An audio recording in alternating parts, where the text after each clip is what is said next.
I'm not in the business of advising any of these regimes. They have failed, and we have told the Nigerian people, you advise them, they don't listen to advice. They are not here to take your advice. They came here to take care of business, their own personal and private business. What would you do if you are in their position? If I was in their position at this time, there will not be Boko Haram anymore. There won't be bandits, because you have to solve the problem by attacking the root cause of the problem. The root cause of the problem of insecurity is first and foremost economic inequality. That's the first reason why there are plenty of hands to be used as the workshop of the devil.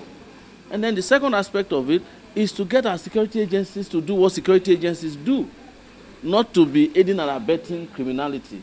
You cannot have an IG, and I know you guys love to talk about the IG, Inspector General of Police, who is tired and have retired. You keep him in office, and you expect insecurity to end. It will not end. You have all these military generals who don't go to war. And it's only in Nigeria that somebody who has never fought a war before will become a general in the army.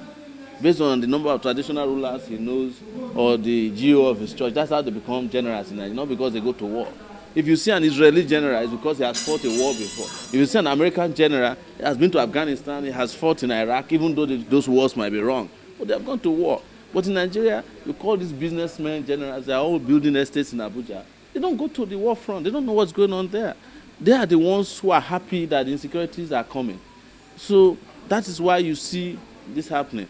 You ask army to be doing traffic work on the streets. The police is not doing anything.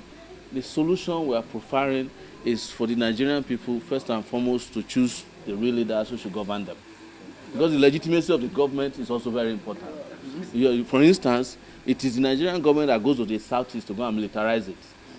It's the Nigerian government that refused to release Nnamdi Kanu, something that would have solved a big problem.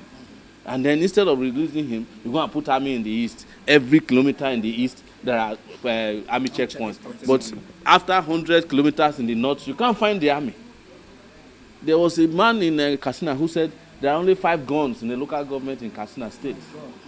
But why is it not the same in the southeast? So these things are deliberate. That's what I'm telling you.